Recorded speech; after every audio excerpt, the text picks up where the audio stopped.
আমরা যখন হাইওয়েতে যাই তখন আমরা রাস্তার মাঝখানে এরকম যেই সাদা মার্ক করা দাগগুলো দেখতে পাই, এটার মাঝখানে কিন্তু অনেক সময় দেখা যাচ্ছে যে ফাঁকা ফাঁকা আছে। মানে এটার আসলে কারণটা কি?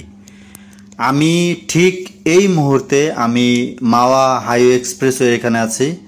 দেখেন আমি দেখাচ্ছি, যেরকম এই যে যে দাগটা দেখতে পাচ্ছেন, এটা কিন্তু একটানা দেওয়া সাদা মার্ক করা, কিন্তু রাস্তার যেই মাঝখানে যে দাগগুলো আছে দেখেন, এই যে যে এখন আঙ্গুল দিয়ে দেখাচ্ছি, এই যে যে দাগ, এই যে মাঝখানে ফাঁকা আছে আবার আর একটা দাগ। আসলে এটার মূলত কারণটা কি? তো ড্রাইভিং লাইনে আসলে বা আপনি যদি একজন চালক হয়ে থাকেন বা ভবিষ্যতে আপনি ড্রাইভিং লাইনে আসবেন, তাহলে কিন্তু এই বিষয়গুলো আপনাকে অবশ্যই জানতে হবে। সেই সাথে ভিডিওটা একটু ধৈর্য সহকারে দেখেন, আপনি এখান থেকে অনেক কিছু জানতে পারবেন। এটার কারণ কি আমি সেটা আপনাকে বলে দিচ্ছি ধীরে ধীরে। এর আগে আরেকটা কথা শেয়ার করি, অনেকেই ড্রাইভিং করার সময় গাড়ি হুটহাট করে এন্টি কাটার ছাড়া বামে নেন। এটা কখনো করবেন না। আপনার যে কোনো সময় পিছন থেকে একটি গাড়ি এসে কিন্তু আপনাকে মেরে দিতে পারে। আর এই মাওয়া হাইওয়ে এক্সপ্রেসওয়েতে এই বছরে মোটামুটি অনেক অ্যাক্সিডেন্ট হয়েছে, অনেক। যারা গাড়ি চালায় তাদের মধ্যে সতর্কতাটা খুবই কম।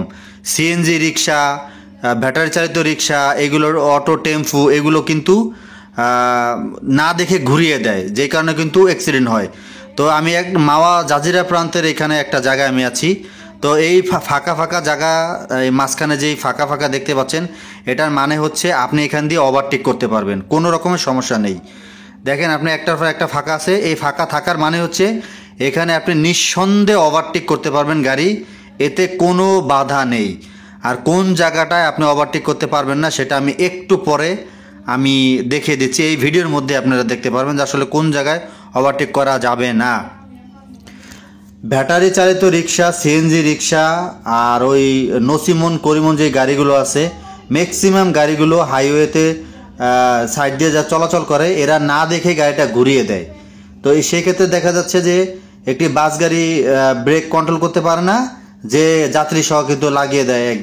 আপনারা যে গাড়ি চালান না কেন অবশ্যই দায়িত্ব নিয়ে আপনাকে রাস্তায় নামতে হবে। সেটা যদি ভ্যান গাড়িও হয় তাহলেও আপনি গাড়ি ঘোরানোর সময় আপনাকে দেখতে হবে। কারণ আপনি ভ্যান গাড়ি চালান, সাইকেল চালান, তাই বলে আপনি দেখবেন না ডানে বামে, আপনাকে বাঁচাতে গিয়ে কিন্তু একটা বাস গাড়ি কিন্তু অ্যাক্সিডেন্ট করবে, কিন্তু অনেকগুলো যাত্রী নিয়ে। কিন্তু এরকম ম্যাক্সিমাম জায়গায় হচ্ছে, এবং বাংলাদেশের অ্যাক্সিডেন্টের হারেই এত বেশি যে এই কারণে যে কেউ কোনো দিক কোনো কিছু ফলো করে না, নিয়মকানুন মানে না। যে আমি ভ্যান গাড়ি চালাই, আমার মধ্যে কোনো নিয়ম নাই, আমি সাইকেল চালাই, আমার মধ্যে কোনো নিয়ম নাই।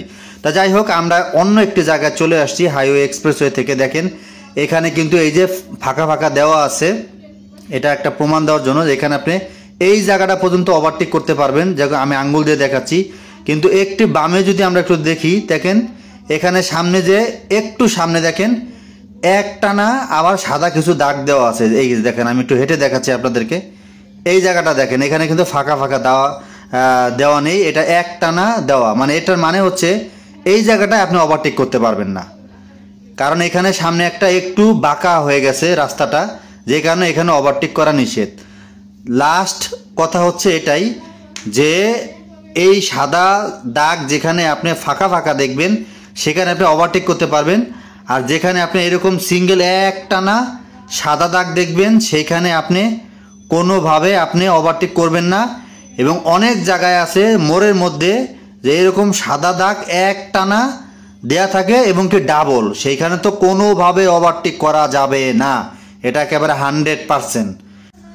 যারা বিষয়গুলো জানেন না তারা তো জেনে নিলেন। ভিডিওটা অবশ্যই একটু শেয়ার করে দিবেন যারা ফেসবুক থেকে দেখতেছেন, কারণ আপনার একটা শেয়ার অনেক মানুষ দেখতে পারবে। আর অবশ্যই পেজটি ফলো দিয়ে রাখবেন।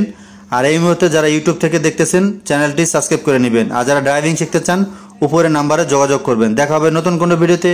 সেই পর্যন্ত সবাই ভালো থাকবেন। আল্লাহ হাফেজ।